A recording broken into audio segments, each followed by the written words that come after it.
What's up, everybody? It's Chad. We're back again with another Fyah episode for you of Ask Chad Grassy Logic. Quite literally. We're literally, right. Wow. That's today's episode, firefighter. Because today I have Paul Walton with me, who is a firefighter. So thank you so much for joining. Oh, thank you for having me. Yeah. Of course, man. I met him probably a couple months ago through a friend of ours. And, really great story. And, some of the story that he's a part of, I've talked about on the show before. So we'll be able to get through all that, and you guys will know what we're talking about here in the episode in a little bit. But before I do all that, please, give us a really good introduction of yourself, who you are, what you do, and all that good stuff. Wow, that's a lot. Firefighter for Bernalillo County, 17 and a half years going on here. We recently, back in February, myself and another group, including our local union, was able to get medical cannabis, or actually cannabis off duty for Bernalillo County firefighters. And we're the first ones and the only ones currently in New Mexico that are allowed to do that. And honestly, we've seen a huge success. And so Awesome. we are really, we started a new group here recently called Firefighters for Plant Medicine. And so we're trying to work on getting other departments educated, and admins, government officials, all these different things educated on the benefits of cannabis for their workers, whoever they may be off duty, especially first responders.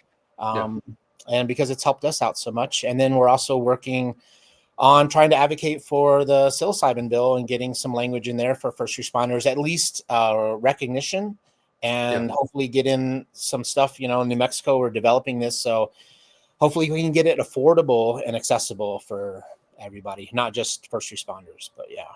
So 100%, because that's been my concern this whole time, during the legislature, during town halls, whatever is, when we do this, medical psilocybin thing, we have to make sure that we're not making the same mistakes we made with cannabis, because yes, we were one of the most strictest medical cannabis programs of the nation. But at the time when we created that program, there was a real fear from the federal government of coming in and shutting us down.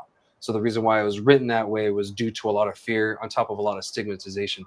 But for some reason, psilocybin does not have the same stigma as cannabis. Like, it's wild. Why are they not going to come on you for tripping balls? I mean, I don't know. One makes you see Jesus and Muhammad at the same time. What? You're sitting there in the jungle pretty much in one, or seeing trippy colors or shapes. But, cannabis, you're having a good time. Some people do get a little too high, but, it's nothing like when you with psilocybin. Yeah, I mean, look at what's going on right now. Like, how long has it been? And we've been trying to get a reschedule or deschedule, right, for cannabis. And then all of a sudden psilocybin comes right in and like, oh, hey, get out of the way, I'm coming in, we're going to reschedule. Yeah. And like, it's not only making waves on a state level, on the federal level, it's going faster on the federal level than the state level. Really? Yeah, it is. There's a lot more progress on the federal level than most states, because we're only at 3 states right now that have a medical program. The rest are still kind of working on it, kind of like in the medical days. And that's kind of the same playbook that psilocybin's on, but like on times 100 speed is what it feels like. Yeah. So it's like everything's kind of sped up on it. Well, they're doing more research on psilocybin right now too. Yeah, and I think cannabis did kind of pave the way. Yeah. It showed them, okay, we can start looking towards more, these plant medicines and medications versus trying to put it in pill form, because we tend to, fuck things up when we do that. So there's a way where I feel both can exist in the world. You know what I mean? Like, you can have your plant medicines and they'll be good for whatever. Then you have your pharmaceuticals that'll be good for whatever else. You know what I mean? And, as time goes, we can kind of figure out where things can kind of merge, and we can go more natural with this one actually, or, we need to go more with this one on the other way. Well, our guest that we had, previously with the trying to get into pill form. Yeah. Cannabis, and so you're getting more on the medicinal side in that aspect. Yeah, that was an interesting show. That was interesting. Yeah, that one was good. But we're getting off topic here, so let's get back onto the the cannabis and the firefighter stuff first before we go on to more of the psilocybin thing, because I really want to talk about that, because that was historical, not just on a state level but on a national level, because not many places are doing that. They'll either legalize it and leave it to, whatever. If you're in that position, sucks to be you. You should Yeah. have known you're a cop or whatever that is. Yeah, But right. we were having an interesting conversation before the show. When we were talking about the medical cannabis laws here in New Mexico, and there are like work protections, but they're very weak, and we do need to work on those. And one of the things that we're talking about is for first responders and stuff, especially police officers, because the argument was like, well, they have to carry a gun, and you had actually an interesting take on that. If you don't care to, if you care to share. Yeah. Actually, you can look it up. So in New Jersey, and I don't know what specifically how the language is different or anything like that. But there's been at least, I think, 2 or 3 that I know of for sure that police officers in New Jersey that were reinstated after they tested positive for THC. The judge in those cases ruled that they weren't impaired at work, they weren't using at work, and their weapons were not bought by them, they were issued to them. So that language is actually stems into buying a weapon, not so much owning or being issued a weapon, right? Yeah. And to further on that, right, what we've seen in the county as far as our firefighters from February, we've seen just huge improvements in mental health, better coping mechanisms with anxiety, better family time. These are all the things that I'm hearing from people. Better sleeping is a big one. Less anxiety, Huge. I said. And then another big one is less drinking. So that's a big one. We've had guys stop drinking, a lot of guys less drinking. We've had some vets that stopped drinking. And I mean, we have 2 vets that between the 2 of them have lost like 90 pounds. Oh, wow. And one of them completely stopped drinking, and he was using it for coping. And a lot of people do, and police, firefighters, different things like that. And it's almost encouraged, right? Same thing with vets. It's almost encouraged to drink, and even as a society. So that stigma just kind of hangs in there. And why we're against a plant medicine that can actually help you when, I've been 17 and a half years and I've talked to other guys that have been longer or whatever. But as far as running calls on people who have had cannabis, I've a handful, and it's usually some kid that's got into their parents' stash and got a little too high and anxious, right? And kind of like, oh shit, what do I do? Where alcohol is an issue every single day, domestic abuse, crimes, drinking and driving, all kinds of stuff. So yeah, that stigma that we have to really educate people and get away from that. Yeah, and it's a slow thing, and it's weird. Down here, we're close to El Paso, so I follow a page called El Paso Fit Fam, and like these days, pages like that, more about the area than from the news. It's like a news source, and every weekend they post the people who get DWIs in El Paso, and just about every weekend. And sometimes, damn it, during the week, there's people that die during these crashes, and actually one of was it the Dixie Chicks or something like that was killed in El Paso from a drunk driver. Was it last year or the year before? Last year. Yeah. One of the country singers from the one Dixie of the original. Yeah, one of the original members. Yeah. She was here. Actually, she was here to look at a pair of Luke Casey boots that she was buying. And upon leaving, she got struck by a drunk driver and passed away. And so it's taken out for everybody from, famous people all the way down to, just the poorest of the poor in the area. And it's all due to alcohol drinking. And, that's the unfortunate part. And, it's sad that you have these people that have to respond to these incidents too. And then they get a drinking problem from it because that's the only thing they can do to cope, and like, it's like this just domino effect, and it keeps going and going. It's like giving a disease to someone almost, Oh yeah. I can absolutely speak on that. As I was telling him earlier, while we were waiting for you, my dad was a cop. He was SO in McKinley County, and he was like a lot of people, a lot of cops out there. He was an alcoholic. He did a lot to cope by drinking, and with all, when you talk about the PTSD that a lot of our veterans come back with, our officers, our firefighters, they see a lot of things on a regular basis, and they have to deal with all that stuff too. So the fact that you can get it from a medicine rather than a bottle, that's just a plus. Yeah, 100%. You know, and you guys already seen the benefits for it. And if you all watching aren't sure or weren't paying attention in the beginning, Bernalillo did make it to where, you know, like county employees can use cannabis while off of, you know, their shift and everything. And this extends to firefighters, you know, et cetera, like that. But it doesn't extend to the police yet, right? And that's the issue that we're talking It does about. not, So, yeah. yeah. Because there's still that thing about carrying a weapon, and if anybody is regulated by DOT, so if you have like a CDL or something like that, they require testing themselves.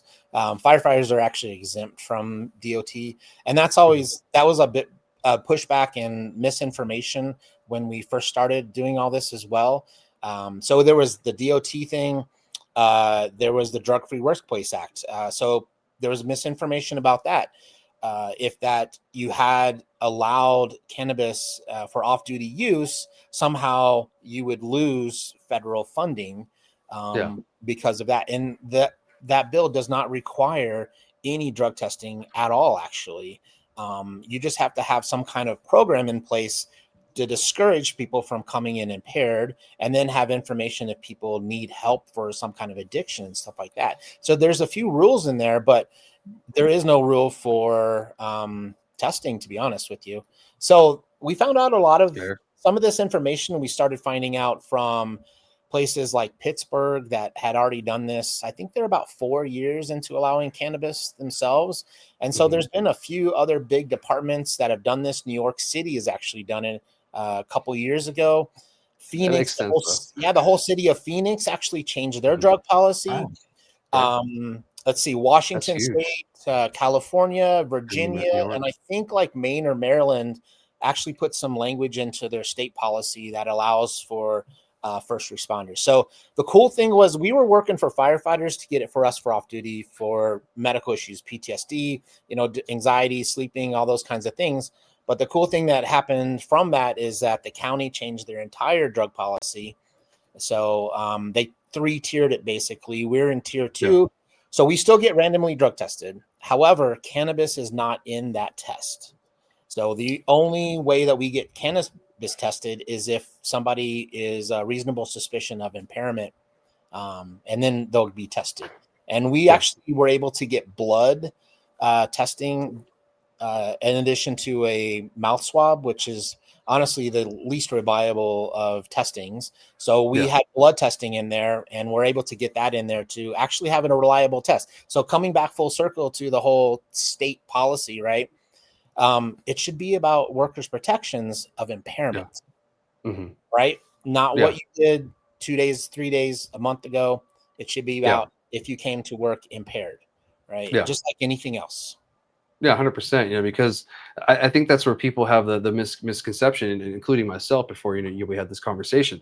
You know, is that it's any drug, anytime whatsoever, they have control of you in that sense, which shouldn't be the case. You know, when I go home, it's on my time. You know, I am away from my place of employment, and that isn't my whole life. You know what I mean? And it should be my choice on how I medicate and how I feel better, because the jobs that you all do, it's hell. Not only just on your bodies from the physical training and the physical, all the stuff that you do physically with the job, but the things that you see and experience. You know what I mean? Like those are very traumatic, and having something that can help you with pain and something with mental, that's huge. Versus alcohol, that all it does is just numb it, and it makes you think these other things, or like, oh, I feel better when I'm drunk. It's like, no, I'm just numb, and then you feel like shit the next day.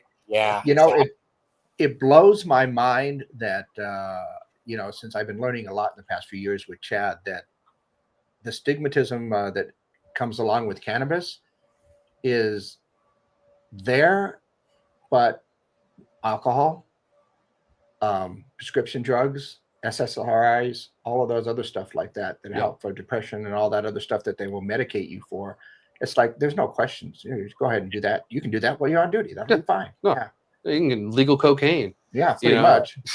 Remember, you can legally get prescribed fentanyl. Yeah, you can. You can get fentanyl from the a drive-through prescription window. So it's really sad. And when coming back to the safety sensitive part of it, the crazy part about that whole thing is that every safety sensitive definition language is all referred to being impaired at work. not what you do away from work on your own time when you're not being paid, right? So that's, I just hate that safety sensitive thing, because it's like, well, you're safety sensitive, so that means that when you're away from here, you also have to be safety sensitive. It's like, no, I'm a dad. You know, I'm a weekend warrior, mountain biking, playing pickleball, whatever. But that's my own free time. I'm not even getting paid from you. You shouldn't control my entire life, you know, just because I do this particular job. But in that particular job, the hard thing is that a lot of first responders are the type of people that we carry everything without trying to show everything, right? Even in the worst situations, we're professional. We do what we, no matter what's going on in our head. And then afterwards, we have to deal with that. We don't know how to cope with it. We just push it down inside until finally, after several years of doing it, something happens and it explodes, and you end up having some kind of traumatic event or mental breakdown or something like that. And it happens. So coping with that stuff as we go, being preventative and not, you know, reactionary, right? It's just not like how government works and a lot of places work, where, you know, we're more, we like to react more than anything else. Yeah, you know, and thank you for that. You know, by the way, with the reaction versus prevention, I've spoken about that many times on the show. You know, like, you know, I try to tell people, you know, there's certain things in our government that are just very reactive, like the police force. That's a reactive force. You know, that's not a preventive force. The preventive force is us, the community. We prevent people from doing certain things by being the community, talking to people, being there, whatever. You know, like an example is your friends drinking too much at the bar. You haven't drank anything, give them right home.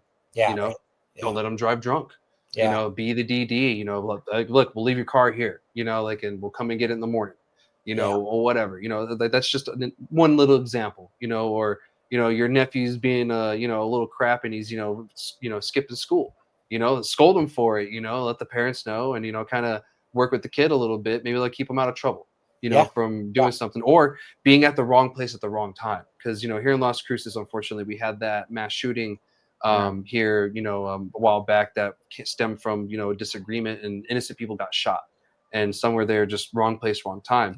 And, you know, things like that prevent it.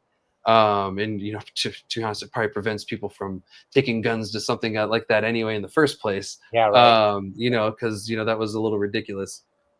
But, you know, I digress. So, you know, like we do want to, you know, reduce harm as much as possible and just be the, you know, preventive force. And this is the best way to do it. You know, like, how do you prevent your, you know, fellow firefighters from, you know, drinking too much alcohol? Allow them to use cannabis off the clock. You know, like it's a pretty simple thing, you know, and, you know, ensure that they're being smart users just like anyone else, of course. You know, not taking it to work or you're using it at work. I mean, and it's interesting. I mean, people talk about this, and I heard a lot of feedback and a lot of positive from people, but then obviously negative from people worrying about that whole thing about coming to, it's like, well, you don't come to work drunk, do you? Like, it's the same sort of thing, right? And in fact, if you use cannabis the night before to go to sleep, you're not going to wake up with a big old hangover and come to work with a hangover, which really is kind of impairment, right? You wake up in a better mood. Mentally, everything. And I'm from a really strong believer that allowing off-duty cannabis, and whether it be medically, recreationally, whatever, but having education so people use it correctly, right? And we can abuse anything, sugar, alcohol, coffee, everything, right? But letting them like get some education, use it properly as a medication with that intent. And then also with the psilocybin thing coming up too, I mean, throw that in there as well. But if you have better mentally prepared first responders, you have better home life and you have a better community, right? Just like we talked about. And again, going full circle back to that community thing, you're absolutely 100% right. We have fallen into this trap where a lot of people send their kids to school and they think that the school is supposed to teach them like sort of basic morals and ethics and all that kind of stuff, right? No, that's supposed to come from you at home, not leaving it up to them to do that sort of stuff, right? And it's full circle everywhere, right? We're trying to have other people teach us this stuff. It's like, no, you should be teaching this at home, not having them and making them do that, right? And when you do that, you allow the kids to learn it from their friends, and the friends don't even know. So like, it's just, you're guessing, you know? I don't trust my friends to teach me nothing. Yeah, right. Except for you, Chad. Well, I appreciate you trusting me. You know, Well, you're teaching me about some of the wrong things, apparently. So, oh yeah, I teach you about drugs. Yeah. But yeah, and that's a great point. Like we have to teach our kids. My parents were both teachers for 20 something years. My dad was in the Air Force, but then he became a teacher afterwards, and then my mom became a teacher as well. And so I would hear it all the times. I'll be sitting there doing my homework with my sisters, and they get a phone call, and the parents like, oh, this and that's going on. What's going on? My dad's like, well, this and this. And they're like, well, what are you gonna do? And my dad's like, what do you mean? What am I gonna do? What are you gonna do? You're the parent. You're the adult here. You're the one in charge. Like you're the teacher. He's like, I teach him history. I don't teach him how to be an adult. Right. He's like, there's a big difference here. Like that is your child. And I'm telling you what the issue is, and it's your responsibility to fix it. How you do it, I have no clue. My kids are right here doing homework. And so I was like,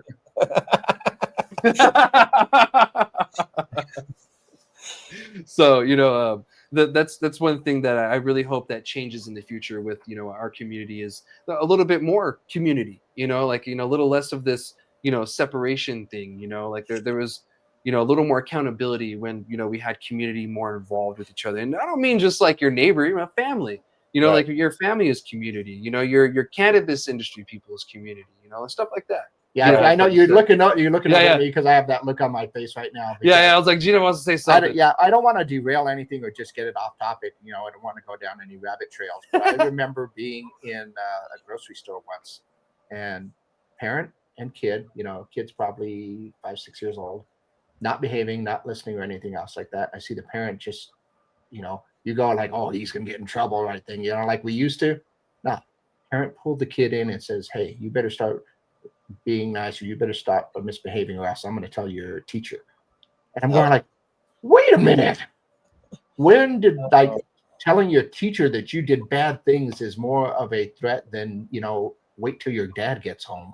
Yeah. The only time I can see a threat is if your teacher is really hot, I guess. But like, that's about it. That only happened once. Anyway. No, but I get you on that, man. What's up? Making excuses to talk to the teacher. Huh? It's like, I know he's attracted to his teacher, so I'm gonna tell him. That's the only thing I can think of. But yeah, other than that, it's like, come on, man. Like you're the adult here. You're the parent. Yeah, and that was probably 15 years ago when that happened. So that tells you how long it's been going on. But like I said, I don't want to derail that because we could do a whole other show on all of that stuff. Yeah, that could be a whole episode on its own. So. But we'll digress and we'll get back to the topic at hand again and everything. But we're having some really good conversations today. How could we not talk about it? But like I really appreciate you, like talking about this topic in the first place, because it's not talked about enough. Because people kind of disregard it when it comes to like, oh, whatever, those guys don't need it. It's like, what do you mean they don't need it? They think you guys are just chopping wood in the forest or something. I'm like, no, those guys are doing some crazy shit. They see some of the worst things that you could possibly see. Like if you think what you've been seeing on the internet the past few weeks, because some of it's been gruesome, is bad. They see that almost on a daily basis, because some of the bad stuff that happens in communities just isn't talked about sometimes. Like, I've learned that talking to, people at first responders. I'm like, dude, I didn't even know that happened here the other day. What do you mean? Like, oh yeah, this and this and this. And I'm like, oh my God. You hear about things every once in a while, since, I do news for the radio station. So I hear about things probably, or pay attention to a little bit more than anybody else. And especially recently now that our county has our firefighters are now doing the EMS stuff. They're going to be the first responders, so that we don't have ambulance service. It'll be the firefighters that are doing all of that. But you hear about things that go on, and I mean, we had the incident with Officer Hernandez a couple weeks last year. But when I don't want to bring anybody down, but when you hear stuff about kids or anything else like that, I had a friend of mine who was, I had a friend of mine who was EMS, and they were a kid went in a pool and they were trying to revive him and they couldn't. I mean, stuff like that. Yeah. Like I said, you talk about PTSD from veterans, what officers, firefighters, first responders, sometimes they see all those things and nobody really talks about any of it. And some of these guys are veterans as well. So they did their time. They went to Iraq already and they came back and they're still serving the community and enduring this. And my hat's off to those guys, because, they just continue. And I would say in a very more humble light, because, you've told me this before and I've heard this many times, no one made a song that says, fuck the fire department before, You know, like you haven't heard that one yet. Yeah, we definitely do have it a little bit better than law enforcement, because they're looked at a little bit differently when they show up on scene compared to us, right? So we're there to help, but and that's the problem too, is that just we're professional at what we do, but we keep that stuff down inside. And you could ask a firefighter, first responder for that matter, on any given day how they are, and they're going to tell you they're fine, when deep down inside they could probably be one of the worst days of their life right now, but they're not going to show it. They're not going to tell you about it. So it's definitely a barrier. There's barriers there. And it's a stigma too, not just for ourselves, but everyone around us, and then the community itself, that like, we're not supposed to show emotions, right? We're not human, right? You got into this job, what you're getting into, but it's like, man, that's screwed up not to have some support and some kind of way of coping and dealing with all these traumas. And then no one really talks about the sleep deprivation either. When guys are sleeping at the stations, but getting multiple calls during the night, you never sleep good no matter what, because your body's on alertness, right? Constant awareness that you might get a call or something like that. But there's been so many studies that show how bad the schedule can be with the sleeping. It increases PTSD symptoms. It increases a lot of body hormonal and nervous system issues. So there's a lot of other issues that get involved with that. So these guys are walking around looking like they're fine. And some cope with things better than others. We know this, we're all human, we're all different, but there's a lot of guys walking around with a lot of trauma, and they don't know what to do with it. And it messes with their lives, and it messes with their family's lives too, their home life. So we've seen all these improvements so far in the county with guys using off duty. So it's huge. It really is huge. And so we need to help these first responders, and we want to try and bring awareness to the regular our public and general public about these guys, because they're not talked about. Like, I'm assuming that you are a vet, Chad, is that correct? Yeah, I was in the Army. So, and I've talked to a lot of other vets here recently with the psilocybin stuff, Chris and Victoria and some other, and there's a lot of, you see it too in the news everywhere. A lot, the VA's looking at doing psilocybin and allowing cannabis recommendations, right? That they don't do now. So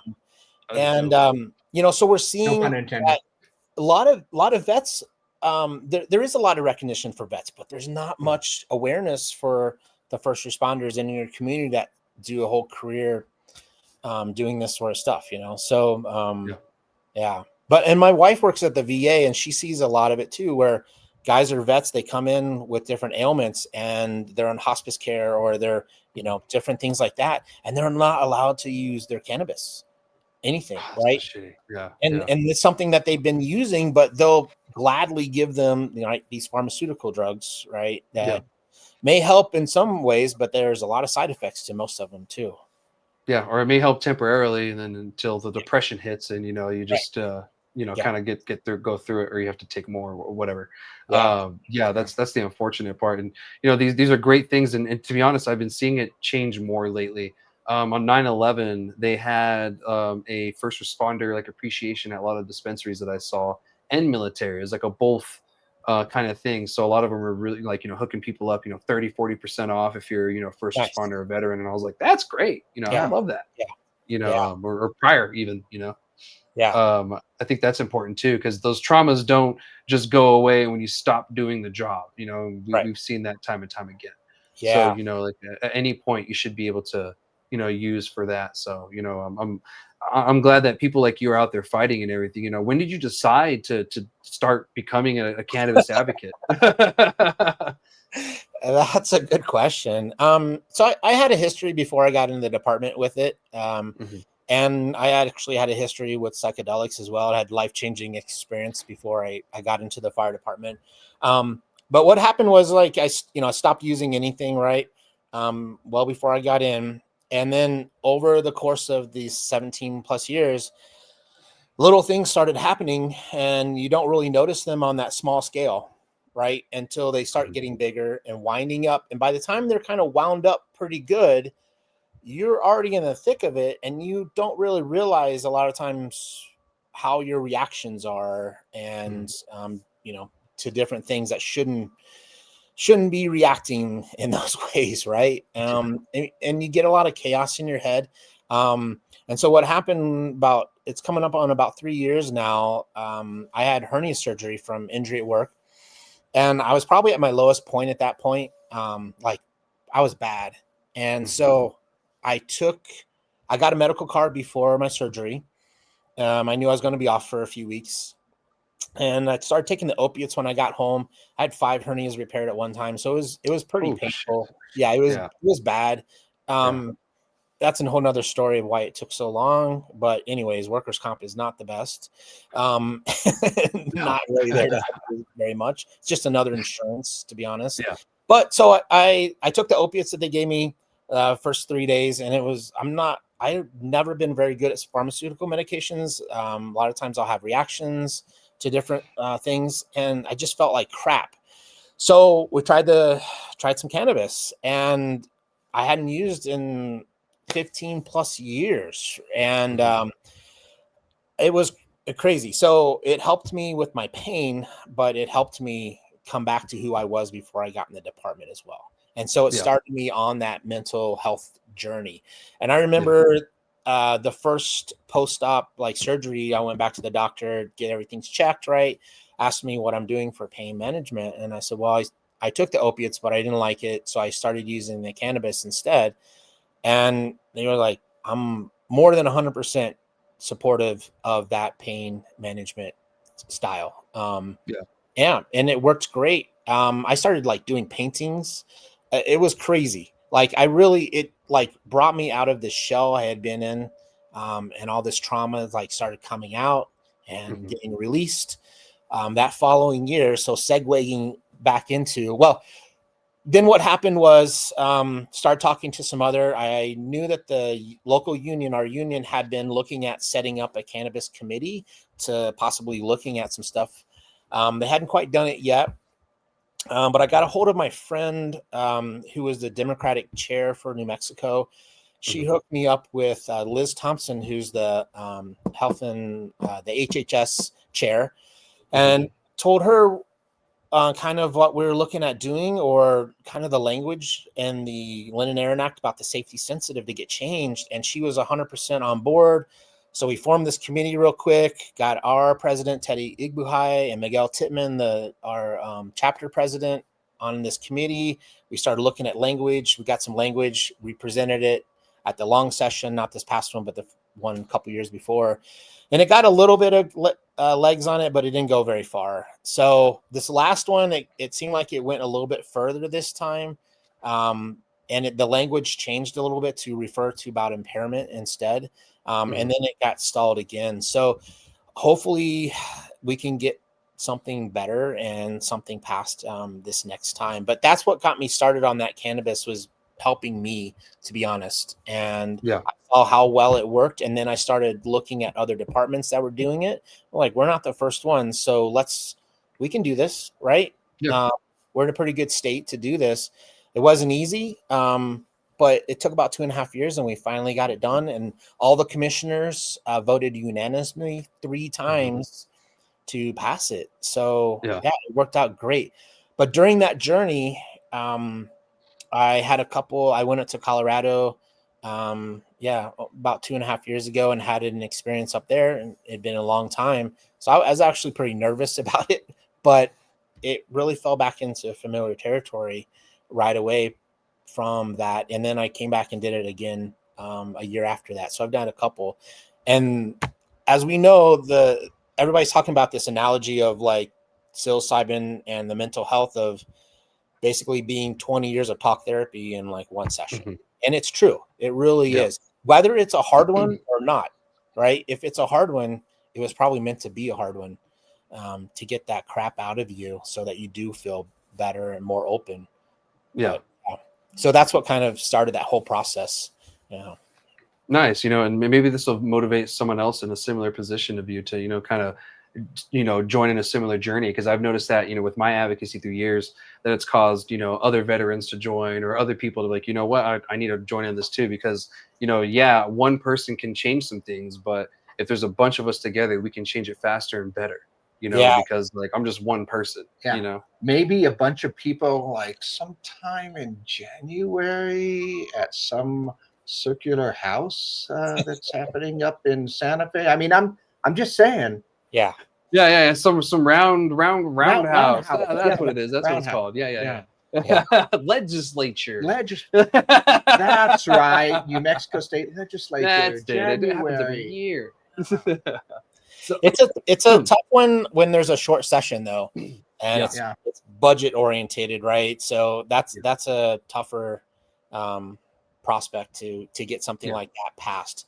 But I would like to see another idea that I had was to see if we can get some kind of equity fund or something like that from the state, and that way veterans and first responders could have access to free medical cards. So basically, it would be some kind of program that doctors that are able to prescribe cards would basically see a patient, and then they would send in the receipt or whatever for that to the state, and then get reimbursed. And they would obviously have to have some kind of fixed amount or something like that. But I think that would be also very helpful, especially, I mean, you know, this since recreational has come about, medical cards have dropped a lot, right? Yes. Because they don't have to renew that. We encourage our guys to do that. It legitimizes things really well. It's better with education. And it's also an extra layer of protection if something were to happen down the road, right? Definitely. And I still tell people that to this day that, you know, you should look into getting your medical cannabis card on the cannabis side, because one, you don't pay taxes. Two, you do have more protections. I get that the work protections are pretty weak, but there are other really, you know, good protections, even protections from CYFD. You know, if you're a parent, you know, there's more protections for you in that sense. And it's going to be still true when it comes to the psilocybin. And, you know, I'm glad that you're, you know, promoting that to people and telling them, look, it's good to get it for this and this, but also you are protected more legally for using this medicine and for getting treatment, you know, like just like your prescription that protects you from whatever schedule that drug is that you're using. You know, this is going to be essentially the same thing, just, you know, a little different. So I hope to see more. Go ahead. Sorry, to add on that too, is that what we found was that a couple of New Mexico court cases that have happened. One was with Sacred Gardens and the Tax and Revenue Department for reimbursement, and then the other one was a workers' comp case. And in both of those cases, the judges ruled that medical card, the Department of Health medical card, cannabis card, meets or is a functional equivalent of a prescription because it meets the state statute of the definition of what a prescription is. And so there's that sort of protection there too. It's like, well, this is recognized. So actually workers' comp will reimburse you for your medical cannabis for an injury that you got hurt at work. Right. So putting all these little puzzles together, it's like, okay, people are recognizing this. Your workers' comp will reimburse for it. It's not the stigma like devil's, you know, lettuce sort of thing that you were taught, you know, 30, 40, 50 years ago. Let's move past that. We're educated people, you know. Exactly. Let's stop with this. We won't know if you're high. Okay, guy, let's get over that. Come on, let's be adults about it.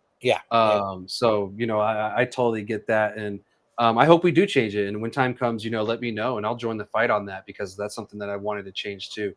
This year for the industry, we're going to be pushing for the tax thing, you know, to have it not increase even more. So I think if we do that, and on the medical side, go for that one too, I think that's going to be a really good fix, because that's something I've really wanted to change for a long time, is get that language for the work protections a lot stronger, because it's so weak that it does nothing.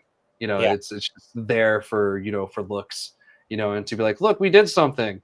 But when it came to practice of it, it wasn't strong enough. So I hope we do. And to be honest, you know, having people like you know, fighting and everything, man, I'm glad that you joined us, because, you know, I can only do so much from my side. And when people like you come in and say, hey, firefighters need it, I'm like, oh shit, yeah, come on, guys, you know, join the fight.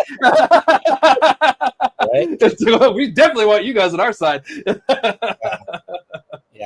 So you know, I appreciate you, you know, bringing your story and everything like that. But before we, you know, jump to the next conversation and everything, is you had a website beforehand that I had Gino pull up. Do you want to talk about it?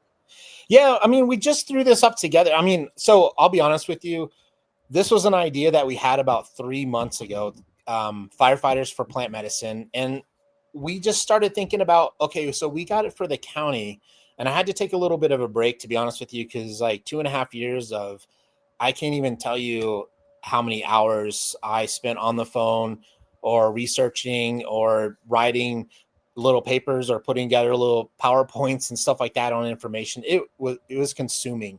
My wife was like, man, I hope this passes so I don't have to deal with this as much anymore, you know? Yeah, exactly. But we, the union was fantastic in helping us get with a commissioner, Olivas, who really was a strong advocate for us for getting this and really propelled us to happen. But there are limitations to the union, right? And what they can do and different things. They have to, some borders they have to fall in and different things. So we decided like, well, let's form a little group and see if we can just start educating people for mental health. And especially with the psilocybin coming up too, let's advocate for us with the Department of Health, and so that we're recognized in there. And so we can get some kind of help with in that regard as well. So yeah, so really it's all about just trying to educate and promote mental health. So awareness, advocacy, and education is what we're trying to do. Yeah. Dope. Well, thank you for sharing that and the website. And if those of you watching are curious, go ahead and, check out the website, see what they're about. If you happen to be a part of this, because I know some people that watch my show, they're incognito. They're like, oh, I'm waiting to retire, or I'm waiting for this and that. And so if you happen to be someone, please reach out to Paul, reach out to these people and, maybe join the fight with them, or maybe get some information, or maybe in your area, they can help you change the rules and everything to allow this as well. Because I hope Doña Ana does that here soon, down here in the South. I think that would be probably the next move. And actually, when that happened, I talked to some city councilors, fairly shortly afterwards, and they loved that idea. They said, they looked at each other and said, that's a good idea. And I was like, hey, let's do it. So who knows? Chad, man, if you have some people that you're familiar with and we could talk to, I would love to come down and just educate them. I mean, that's what we're trying to do. So we don't want to be advocate like we're pushing it on people, right? And it's not for everyone. Nothing is for everyone, right? And it's not a cure-all drug, just like psychedelics are not a cure-all drug for mental health. There's work involved and there's responsibility involved with it, right? And using it correctly. But it's really just about educating people and getting that old information like updated, like, hey, this is what you've been taught, but that's not true. This is really what is new and what is really the truth about it.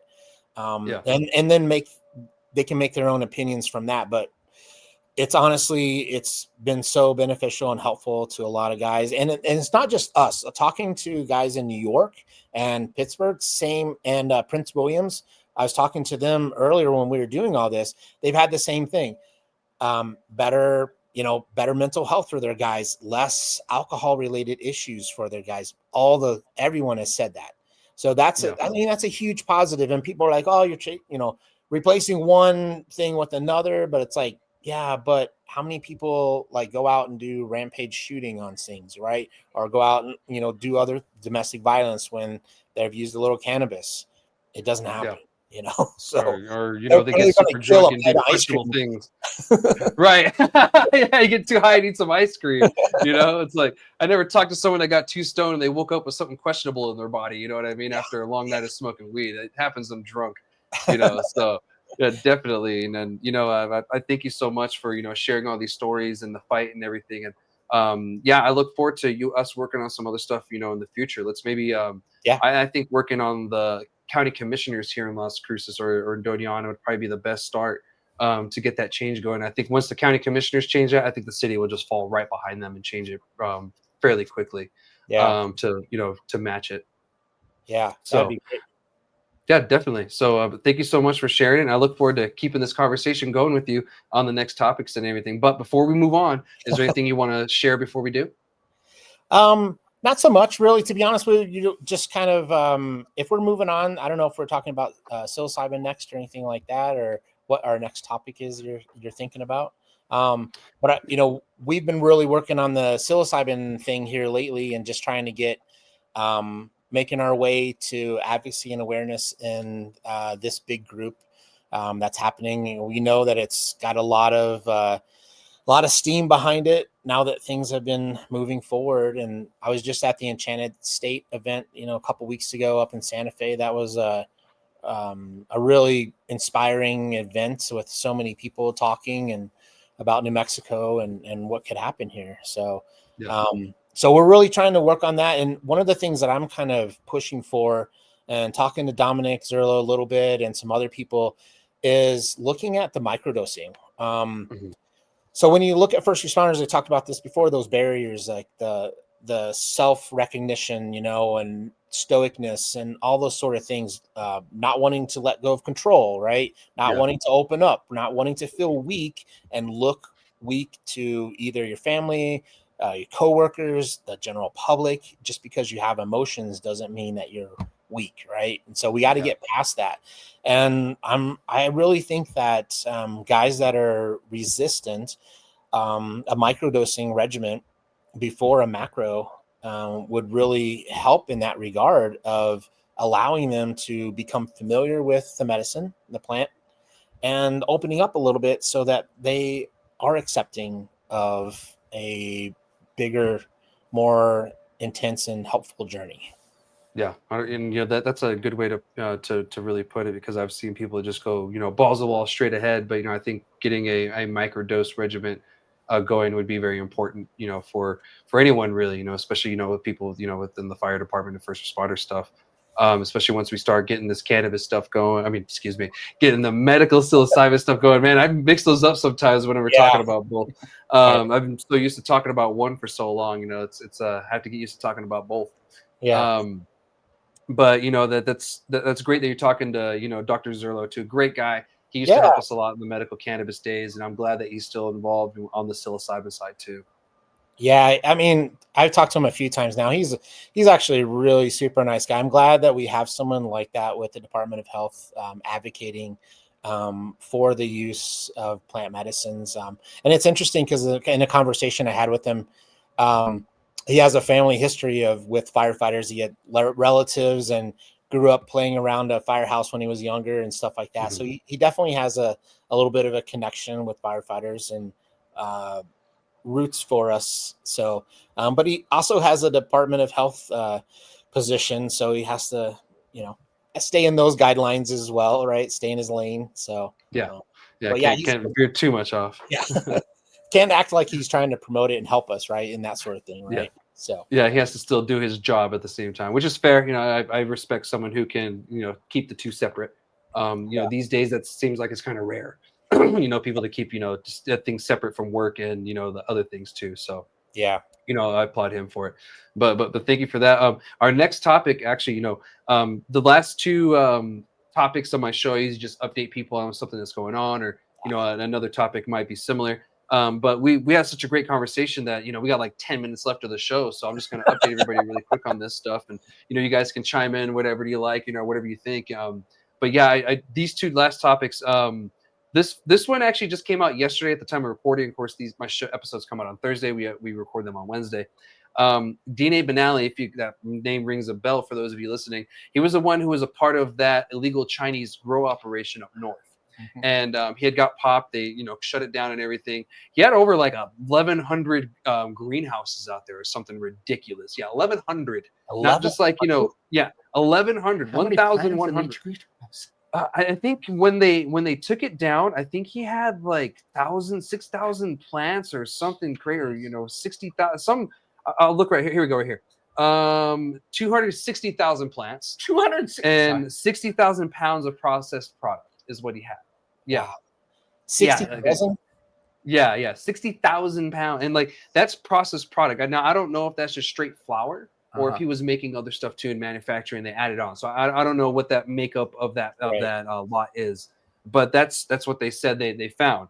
And that's 1,100. I mean, that makes sense when you say 1,100, greenhouses. And my first thought was, as a cannabis grower, I'm like, man, I wonder if they're going to be selling those. And they're probably going to be cheap as shit. But they're not in BioTrack, right? Head. Huh? They're not in BioTrack, right? No, I mean, the greenhouses don't matter, but the plants, that would have to be. But yeah, so here's his charges, and then I'll read them verbatim, so that way I don't, have to memorize it or, get it wrong. He was convicted on 15 total counts, including conspiracy, illegal hiring practices involving migrants, and illegal farm possession tied to drug trafficking. He also was charged with, I think, endangering the environment or something, or ruining waterways, because he redirected some water and it did a bunch of stuff, and and tainted the waterway over there. So he also got charged with that, polluting the river is what he got charged with on top of that. So I mean, he at first was fighting this, and he actually, I believe, sued the state. We're going to sue the state because you shut us down, ha ha ha. But now he actually pled guilty to everything. Wow. And so this was put out yesterday. So he took accountability, said, yes, I did all that. How can you really deny that? I can, and I don't know if you know or not. It's all for Paul. Personal use. Exactly. and Paul, if you're not sure, and the people watching not sure, what happened was, they had a bunch of illegal immigrants working there, not just from China, come to find out. There were some workers from the res, from the tribe, and also some from other countries too. So it was like a cluster of just a bunch of people in really bad work environments. And the Chinese people, their passports were taken, their phones were taken, they were put into really bad environments and forced to work. It was really bad, almost like slave labor. So I'm glad he got taken down. It's just unfortunate because it came from tribal land. Yeah. And they pushed so much of water sacred, this and that, and it seemed that he didn't get the message. You think? Yeah. Yeah, he didn't get the message. We know that water is sacred, especially here in New Mexico. Yeah, very much. And so. He found that out the hard way. Yeah, and I can guarantee he'll probably get more time for the drug-related charges and the water charges than he will for any of the other trafficking or illegal migrants. Isn't that crazy? That's crazy. Yeah. Yeah, that's wild. And that's probably why it took so long, because they were trying to look for a charge that would stick and that would also really stick. Because I think he's facing like 15 to life or something like that. So yeah, a minimum of 15 years in prison and up to life. But also with him, his father, Donald Bernalillo, he's 74. He was charged in this as too, and his business partner, who his name is Ray Yuri. I think he's the one from China. He was charged in this as well. Now, one thing I do want to point out is, from what I'm finding from looking it up, is that they said that Bernalillo had told the Chinese people that this is going to be used for hemp, and that's how he got the investors to give him the money in the first place. Is that he lied to them and told them it was going to be for something totally different. Hemp is a total different ball game. If that's totally federally legal and all kinds of stuff. Yeah. But unfortunately, that's not what it was, and so they got duped and also had to carry that charge too. And to be honest, maybe that's what it was at the end of the day. It's like, all right, cool, I messed up, but also I got the rest of these people messed up, and there could be more coming, so I better stop the bleeding where I can. And I think that's what it came down to: is take the charges that they've got now and not let them build on it. Exactly. He said, I'm already facing 15, and these are just stacking up, so we might as well just cut the bleeding. So, I mean, with that being said, I mean, what do you guys think of that? Oh, that's insane, to be honest with you. But we've been hearing about it. Like, I've been hearing a lot about Oklahoma recently, or the last couple of years, to be honest with. And I think I've heard about some stuff like off of I-40 east of Albuquerque, right? Some questionable grow areas over in that area as well. And it's all it does is hurt the New Mexico, right, growers and shops here. Yeah. I you talked about this before, but unfortunately, I think there could have been a little bit more regulation with how many dispensaries were allowed to be opened and all that kind of stuff. And I had this kind of saying before when we were trying to get our cannabis thing. It's like, well, all these places really love the cannabis money, but they don't want to let us use it. Well, in this case, the issue is production, and that's really what it's boiled down to. Is and other states have found out too, and Michigan, Oregon, Washington, Massachusetts have all said that to be honest, we found that it's the production that is the issue. And to be honest, this was a good example of it, because you have this facility that was producing hundreds of thousands of illegal plants and no dispensary. They were selling it to black market places outside of the state. And that messed with the prices here, and that messed with the industry, and that caused a lot of issues here. And even today with the high plant count, some places have 54,000 plants. That's caused a lot of issues. And I tell people this: you can't sell what's not there. So like there would be less, retail activity and these, random spots, because at the beginning they were selling illegal product because the state refused to open up licenses. So like the opposite what they thought was going to happen, because I knew that was going to be the case. I was like, it's going to get flooded like crazy because they didn't open up licensing beforehand, because we didn't have enough cannabis for the medical cannabis program before we went adult use. And so I was like, all this is going to do is just flood everything. One or two things is going to happen. And my prediction at the time was we were just going to run out of cannabis. The unknown variable at the time was the fact that I didn't know we were going to get flooded with Oklahoma cannabis and all this other illegal cannabis that was being taken to those shops that were setting up. And that's where we started running into these issues. And so that's really where it started. And then it kind of just started to slow. And then once we got up and going, it kind of just didn't stop. And then finally they kind of cracked down a little bit on it. And then once the people got up and going, they just produced way more than what we had even then. And so it kind of just kept going. And now we have $50, $20 ounces, sometimes $10 eighths. Like it's I'm going ridiculous. to pretend I know what that means. Yeah. Gino's looking at me like, He's still learning. Don't worry, everybody.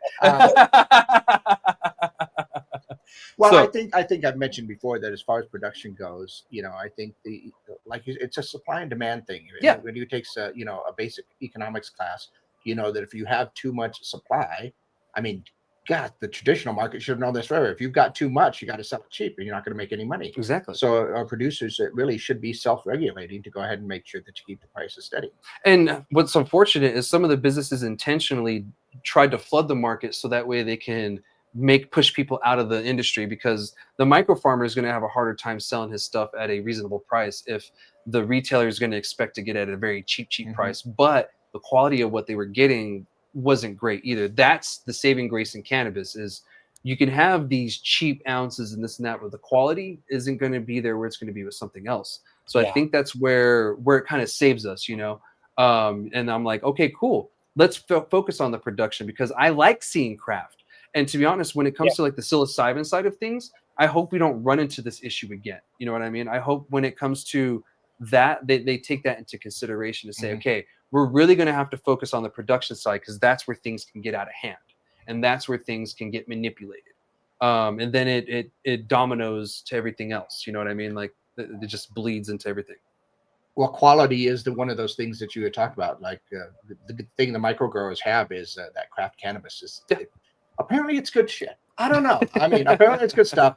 But like I said, or like you said, the idea of having that production set even before you get to the psilocybin stuff, because you're talking quality, and with that stuff, you definitely don't want to mess around with quality or any weird shit going on with that. Yeah, definitely. And I think you're going to say something, Paul. I'm sorry. Well, so I do fire code inspections, business inspections here in Bernalillo County. So I have Perfect.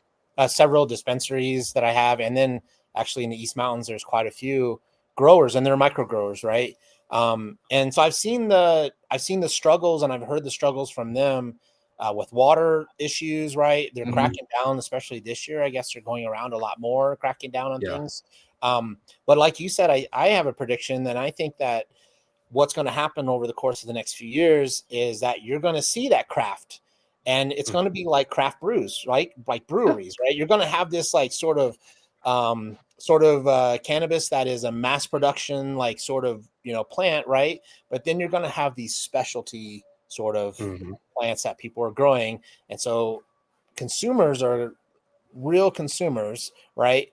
They like the craft style over just that mass quantity of stuff. Yeah, and I tell people, you have your Bud Lights, you have your Miller Lights, you have your Michelob Ultra, whatever. But you also have your Santa Fe Brew. You also have, your Little Toad Creek. Your 88 ale. 88 Aggie Ale. Or one of my favorites, Moose Drool. Moose Drool. What is that? Hey. You know that? Oh, yeah. My wife's from Montana. Yeah. So it's a Montana brewing company. Oh, okay. And that's the thing I want to hear. I want to hear that. I want to tell somebody, hey, did you get that moose fucker yet? Where's that? Some weed from Montana. It's like, oh shit, hell yeah, dude. There's some micro stuff right there. Yeah. and you know, once all the federal stuff gets laid out, like I said, craft cannabis, you know, you can start selling that stuff nationwide. Exactly, and you know that's going to change things a lot too. And I've told people this. I said, to be honest, you guys, I'm not saying people are fools for betting on it, but if you think the dispensary model is going to be what is going to cannabis is going to be in the future, it's like you're dead wrong and you're kind of foolish, because you know hemp has shown us otherwise. Because hemp is everywhere. You can get Walmart, Walgreens, gas stations. You know, it's everywhere. That's going to be cannabis one day, just how alcohol and tobacco is. Now, the dispensary is going to be very niche. That's going to be where you get your very, very rare craft stuff. There's not going to be a lot of them. Not a lot of dispensaries in that time. And we're going to have probably, how many liquor stores do we have in town? 2? We used to have like 3 or 4. We used to have like a dozen. Yeah, we used to have a bunch. But we used to have a bunch. Yeah. But I just know of one major one, another one, because I haven't been out in a while, you know, to go buy anything. But I drive exactly by. Right. If I and there are places that I go to get, or used to go to get the moose drool, because there are not too many people that will sell Montana Brewing Company. So and that would be like some of these specialty stores, like that would carry the wine and beer and stuff like that. But yeah, if I'm looking for something specific like that craft, then I'm going to go to the liquor store that'll have that. And if I wanted a Coors Light, I'd go to Walmart. You know? Yeah, I mean, why would I go to a liquor store to pick up Coors Light? That makes no sense. When you can just go to Walmart. Yeah. Well, that's like you talked about with, if it does, you know, deschedule at some point, right? And federally, like you said, it's going to be that mass produced like packs of, you know, almost like cigarettes, right? You know, and you're going to buy it at tobacco places or whatever. But then like the dispensary, again, it's going to be like the craft breweries, right? It's going to have that sort of stuff. And then that's where you're going to get educated as well. I think that's a big thing that's missed in a lot of people is just, man, go get educated, right? And don't just start off slow and work your way into what feels good for you, because everybody's different. You know, so I'd like to think that the idea of advocacy and educator should go hand in hand. They do, you know, and I think some people don't realize that, you know, and I'm not shy to say it. It's like, I'm an advocate, but I'm also an educator. You know, I was raised by educators too, so it makes it look easier. Totally. Second generation. Yeah, exactly. You know, I skipped a little bit. You know, I'm doing it a different way. You know, I'm educating adults, I guess, is what I'm doing. But yeah, you know, you have to be able to educate, and that is one huge piece that is missing. And I push this, and to be honest, it has changed, especially down here in the South. Up north, you know, totally different game. But even down in Sunland Park, those bud tenders out there are just doing an amazing job educating, you know, the Texans out there. And that's great, because those Texans need to be educated. You know, they come from a state where it's not legal.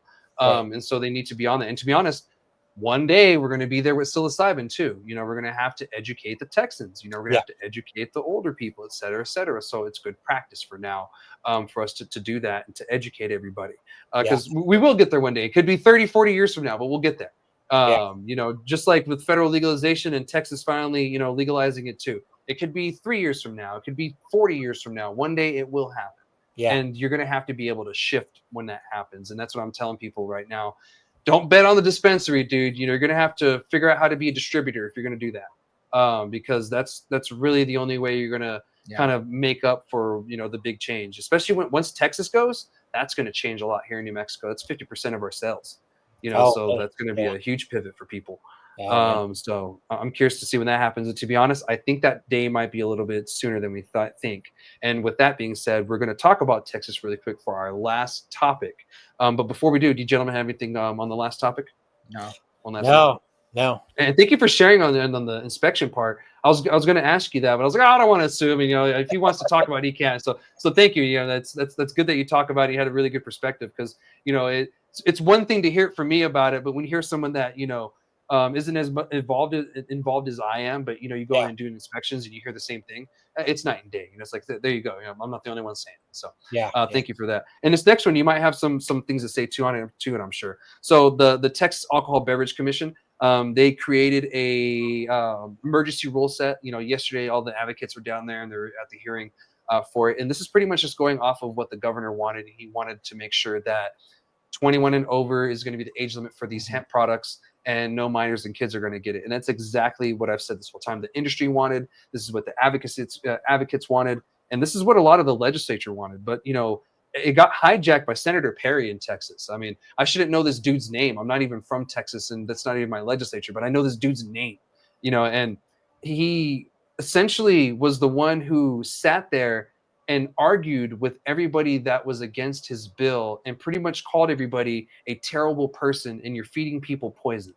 And it was a little ridiculous. And of course, Lieutenant Dan, he joined in on that, and that didn't help either. The Lieutenant Governor, that didn't help either. And of course, he's going through it right now in Texas. Those people are kind of going after him. But anyway, so the rules they created, 21 and over, and they're pretty much going off of federal guidelines. They're even going off of Delta 9 THC and THC itself, so decarboxylated and non-decarboxylated cannabis is what they're basing. Yeah, THCA. Excuse me. Yes, thank you. I've had a brain fart. THCA and regular THC. So one's decarbed and one's not, and they're taking account for both now because I guess they weren't before. And the federal government clarified that's what the case is in 2021. And so Texas is just essentially copy and paste what the federal government's doing. They just want to make sure that they're doing it right. These rules are only going to be from September 22nd. They were adopted on the 23rd, and they take effect on October 3rd. And I think they're only good for 120 days. And so after that, I think what they're going to do is either once that's over or during that time period, I think they're going to start drafting their official rules, and then they'll have a rules hearing, and then they'll have their permanent rules for this product. Now, they even have where if you mess up and you don't follow these, that you'll get your license revoked. So they do have, something set up to punish people who aren't following the law, because we know it's going to happen. Like we all know that, we can set as many rules and laws as we want. People are just not going to follow them for whatever reason. You know that yourself, for what you do. So to me, I think this is a step in the right direction, especially for the veterans in Texas. And, hopefully, first responders in Texas are able to benefit from this too. I'm not too sure. I actually haven't spoken to many over there. I don't know if you know or not. I think Austin actually has something for their firefighters over there. I don't know what it is. And I don't know what, this better than I do. I'm probably sure, but they have a low THC level for their medical cannabis program. I don't know how low that is. It's pretty much, I think they get 0.5% versus the 0.3%, or it's like kind of 1% like the Farm Bill loop, basically, sort of. Actually, I think they just raised it to 3% or something like that. They just updated their medical. It's like super, super low. And to be honest, it's more of a hemp program than anything. Right. Yeah. In bringing that up, I've seen a lot of stuff, and I don't know if it was it earlier this year that I saw and I don't know names or anybody, but the press conference when they were like holding up gummies and like, oh, here, you take some of these gummies, and just a little ridiculousness. Yeah, Lieutenant Dan. Showmanship, right? Right. Yeah. It's like, oh, okay. Actually, you're not going to take the whole bag. So this dude, he's one of the guys, the advocates I know that he goes by Hometown Hero. You guys can follow him on Instagram to see it. He actually made fun of that. He owns a cannabis company in Texas. So it showed that part and everything. And when he threw the bag, when they try to bring the box to show the stuff, it turned into him. He put in costume and kind of painted himself to make him look like the senator.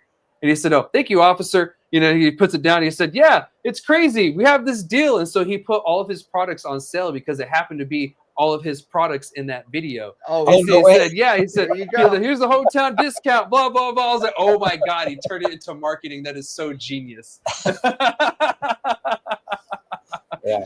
I was like, oh, you got to love it, man. Thank you, Dan. Thank you, Dan. That was perfect marketing for me. We saw, and you spoke up on the Zoom meeting with, or the CCD, right?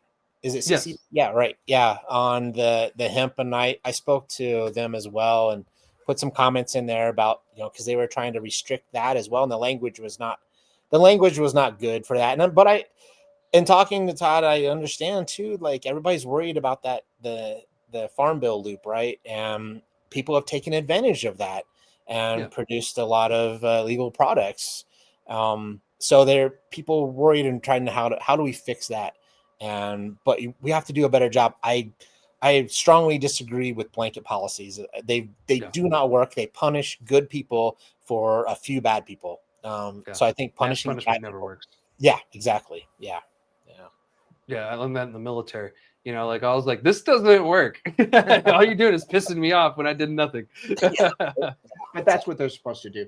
Yeah. No, it looks like the advocates there did a really good job They did. of doing that, because we were looking at a complete and total ban. Yeah. And now you've got the regulatory stuff that's in there that they wanted in the first place. Yeah, and that's all they wanted this whole time. Yeah. And they kept saying, it's like, we don't want to ban, we just want it regulated. And to be honest, like 60% of the state or something like that agreed. It's like, yeah, we just want regulation. We don't want you to ban any of this. What the hell? Right. Yeah. And I get it. You know, if they would have banned it, that would have been great for New Mexico. You know, we would have made even more money, but at what cost? Yeah. You know what I mean? Like, how many more of my veterans have to suffer?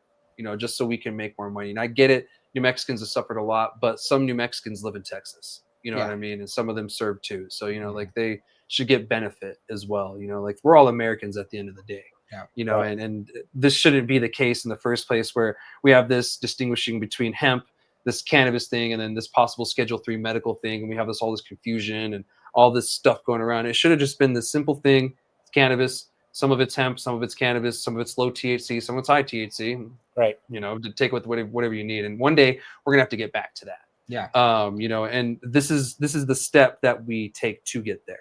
And to be honest, Texas is proving how you can really regulate this industry and have it thrive, and at the same time still have it fair. Because when I was in Austin, holy shit, that was crazy. I was like, man, I'm doing shit here that's illegal in New Mexico. That's Austin for you, though. Yeah, I was like, this is wild. You know, we're sitting at a bar with alcohol, sitting there smoking doobies, and I'm like, no one gives a shit. Like, no one cared. Like, we're on a rooftop thing. There was all kinds of people there, families. No one cared. No one said anything. No one brought up an issue. Everyone just minded their own business and ate their food. It's not keep Austin weird. Austin is weird. Well, I hope it stays that way. That was a good time. So, well, like you mentioned, you know, there's that stigma of like with alcohol again. You know, people go to family functions, birthday parties, holidays, Thanksgiving, Christmas, all these things, and we go and there's all these family, there's all these kids, and everybody's drinking. Not, you know, everybody, but you know, there's a lot of drinking involved. But if someone has a little cannabis, oh, what are you doing? You can't do that. And here, like, there's kids around. It's like, wait a second, you know, like, obviously you want to be careful. You don't want your kids having anything like that, but you're drinking in front of them. Yeah. It's okay. Right. What's the difference? We have to get past that so bad. Yeah, I know. And it's a little ridiculous. Like, my children are here. And I'm like, cool. I don't know what to tell you. It's like, no, it's my children are here while you're holding that glass of bourbon or something else in your hand, or that beer in your hand. Yeah. You have to set a good example for the kids. With the vape in their pocket. Yeah, exactly. Yeah, right. Yeah, right. Yeah. And then I mean, meanwhile, how come are those? like, you know, you always have the one relative or more that are like by the end of the night are stumbling around and saying stupid stuff right in front of the kids and everything else. So yeah, that's why I had to stop drinking. You were that uncle, those nights for Gino. I was that relative. Gino was that Theo. Well, I hope we get away from that stigma one day. But I appreciate you coming on the show and sharing all this stuff with me. I wish you nothing but luck. And to be honest, I might be right there next to you fighting on some of this stuff. So I hope so. Thank you for coming on the show. This is all I have for today on the updates and stuff. But I can't wait to get an update from you next year on the show when we come back and visit this, because we'll be closer to the psilocybin program getting set up. There'll be more rules and stuff and more stuff to talk about. And we'll have more data to go off of on, you know, how things are going with, you know, the fire department on the cannabis stuff. And then hopefully we can get more changes alongside that too and update people. Yeah. So a lot of fighting left. So welcome to the fight. Well, welcome to the Iron Dome. It's crazy because honestly, back in the early 90s, I was doing grassroots stuff for Normal and Hip for Victory back in those days. You know, I mean, and it's such a long time ago, and it's so crazy to where we've come now. It's pretty awesome, to be honest. It is. And, you know, welcome back to the fight then. Yeah. You know, like you're one of the old OGs and you don't even know it, man. And you're back Right. in the fight. So no wonder why Val likes you so much. So, Man, but anyway, thanks for shout out to having me. Val. I'm sure she's watching. Thanks for having me on, dude, Of and course. really letting me talk a little bit about this and bringing some more awareness to it. It helps. All this helps, and so it's really appreciated. Thank you. No, thank you, and keep doing what you do.